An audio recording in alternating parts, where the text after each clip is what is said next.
The Sith are many things. They're conquerors, deceivers, destroyers, avatars of chaos. Throughout galactic history, their names have echoed through ages as warnings, as power corrupted by ambition. But among those dark figures, there exists one Sith Lord whose name stands apart. A man who, while very far from good, was equally far from being pure evil, especially for someone who belonged to an order that seemingly demands it. Darth Malgus, the enforcer of the Sith Empire during the Old Republic, was a force of destruction on the battlefield. He sacked Coruscant, brought the Republic to its knees, and wielded the dark side with unmatched power.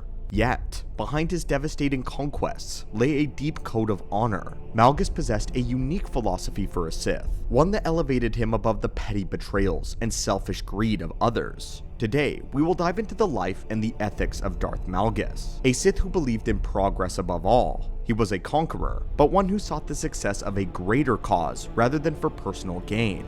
This made him both dangerous and strangely fascinating, an anomaly among the Sith Order. But before we get into it, and break down why I think Malgus was actually one of the least evil Sith in all of the lore, it would help the archives out a great deal if you could leave a like. And if you haven't yet, consider subscribing. It is your destiny. The archives would be honored with your enrollment. Malgus was far from typical. To understand what made him unique, we must first acknowledge what he was not. Most Sith Lords are driven by an insatiable greed, a lust for power, or a blind hatred for themselves or others. They build their empires not out of a vision for the galaxy, but out of satisfaction for their ego. The Sith Code, with its promise of freedom through strength, often serves as an excuse for the Sith to act without restraint, indulging in their darkest impulses in the name of progression.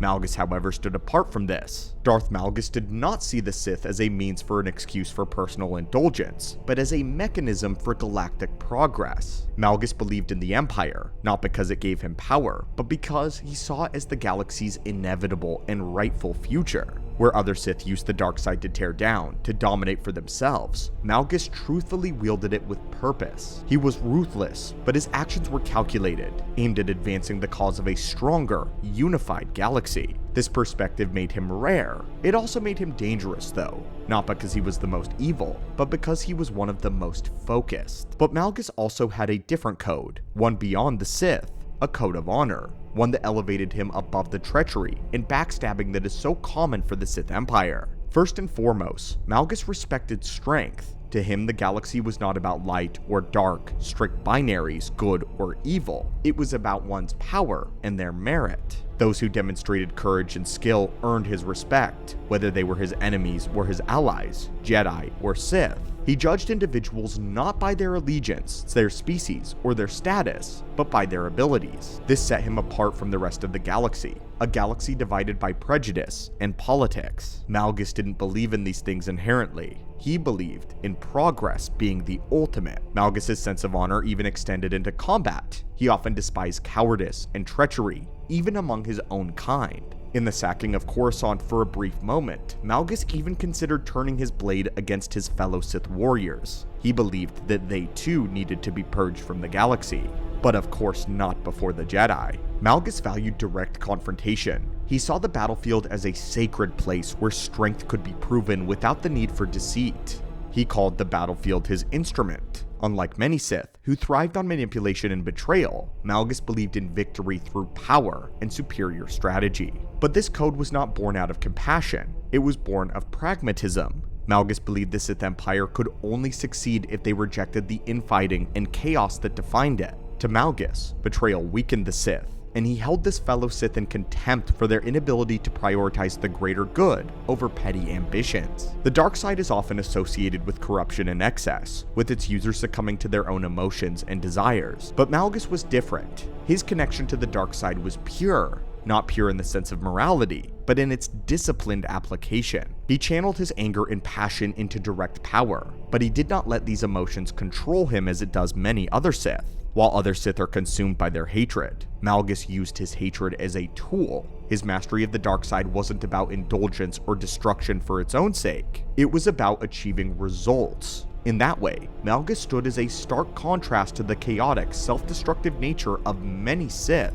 Malgus was, in every sense of the word, a conqueror. but his conquests were not driven by a thirst for dominance or even cruelty. They were driven by a need for progress. For Malgus, the dark side was not just a means of achieving personal power, it was a raw force to reshape the galaxy into something greater. Malgus's commitment to his ideals came at a personal cost though. His relationship with Alina Daru, a Twi'lek woman who served as both his lover and companion. This revealed a more human side to Malgus. This was rare in a galaxy where the Sith looked down on love as weakness. But Malgus embraced his feelings for Alina, valuing her loyalty and companionship. But even this connection could not stand in the way of his unified vision. When he began to believe that his attachment was threatening his focus, he made the sacrifice, and he murdered her. In doing that, Malgus proved his willingness to put the success of the Empire above any of his own personal desires. This act was not born out of malice, but out of a belief that progress required a deep sacrifice. It was a chilling demonstration of his commitment to his code. Malgus was not a hero, but he wasn't purely evil either.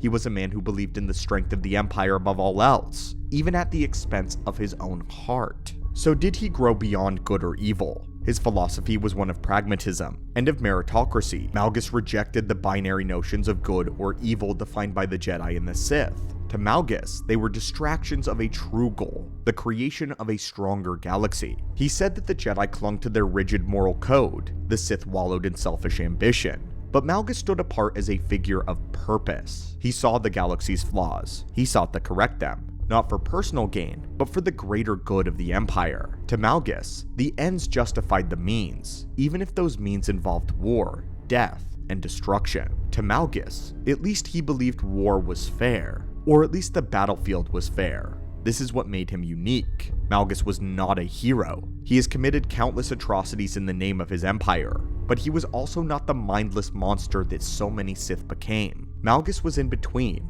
a man of vision and purpose, unbound by the petty squabbles of good and evil, at least to him. But Malgus was obviously very far from a good man. His name is etched into history as a destroyer, a conqueror, an agent of chaos. But among the Sith, he was a rarity. He saw beyond himself, valuing the success of a greater goal over personal ambition. He used the dark side with a discipline that is rare, channeling its power not for indulgence, but for pure progress. Malgus was one of the least evil Sith Lords, but that does not mean he was good. He had a code of honor, he had respect for strength, and his desire for a unified galaxy makes him fascinating and equal parts terrifying. He was a conqueror with purpose, a Sith who used the dark side in its purest form. And in his own way, that makes him one of the most dangerous figures in galactic history. The legacy of Malgus reminds us that even in the darkest corners of the galaxy, there are always shades of complexity. Malgus was not purely evil, but his vision of progress came at an unimaginable cost. For Malgus, it was not about good or evil, it was about reshaping the galaxy, no matter the cost. But what are your thoughts on the rare kind of Sith that was Darth Malgus? His code of honor? Was he a rarity, a visionary among the Sith, or simply another instrument for destruction? Did he lie to himself? Let us know your thoughts. Let the Force guide you to the answer. And as always, my friends, I will see you in the next holocron.